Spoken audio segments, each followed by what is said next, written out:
যেসব পুরুষদের সাথে দেখা দেওয়া জায়েজ নাই, অর্থাৎ গায়রে মাহরাম, তাদেরকে বেগানা মহিলা যদি সালাম দেয় সেটা জায়েজ আছে কিনা, আর যদি কোনো মহিলা সালাম দেন কোনো বেগানা পুরুষকে তাহলে তার উত্তর নেওয়া যাবে কিনা। ভাইরা আমার, পুরুষ পুরুষকে সালাম দিবে, মহিলা মহিলাকে সালাম দিবে, কোনো সন্দেহ নেই। পুরুষ মহিলাকে, যদি পরিবারের মহিলা হয় অর্থাৎ মাহরাম মহিলা হয়, মা বোন স্ত্রী, তাদেরকে সালাম দিবে। আবার মহিলারাও পুরুষদেরকে সালাম দিবে, মাহরাম পুরুষ হলে মা ছেলেকে সালাম দিবে, স্ত্রী স্বামীকে সালাম দিবে, বোন ভাইকে সালাম দিবে, কোনো সমস্যা নাই। যদি পুরুষ আর মহিলা গায়রে মাহরাম হয়, অপরিচিত হয়, যাদের সাথে পর্দার বিধান প্রযোজ্য, এরকম যদি হয় তাহলে সেক্ষেত্রে সালাম দিবে কিনা। তো এটার উত্তর হলো, সাধারণ বিধান হলো এক্ষেত্রেও সালাম দিবে যদি ফিতনার ভয় আশঙ্কা না থাকে।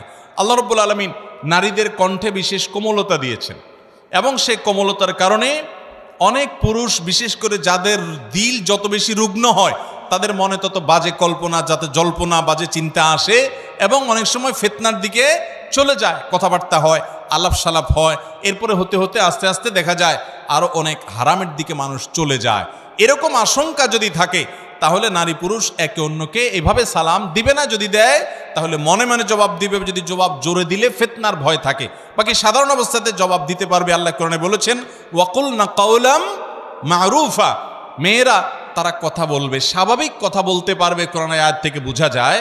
তো এই স্বাভাবিক কথার মধ্যে সালামও থাকে। এটা সাধারণভাবে যদি বলা হয়, কণ্ঠের মধ্যে বিশেষ কোমলতা সৃষ্টি করা না হয়, বিশেষ কোনো কৃত্রিমতা সৃষ্টি করা না হয়, কণ্ঠের মধ্যে বিশেষ ধরনের আকর্ষণীয় করে ওইটা যদি উপস্থাপন করা না হয়, নর্মালি এটা জায়েজ আছে।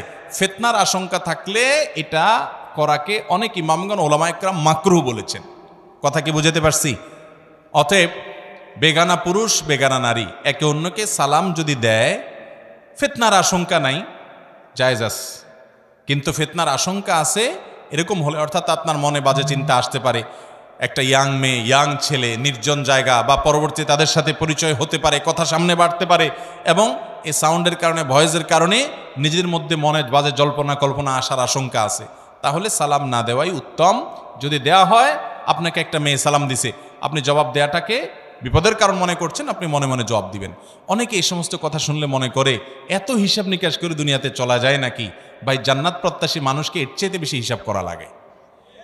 আর যার জান্নাত জাহান্নাম নাই, যার আল্লাহ নাই, যার আল্লাহর প্রতি ঈমান নাই, যে শয়তানের কথা মতো চলে, ও তো নফসের গোলাম, তার খেয়াল খুশি মতো যা খুশি সে করে।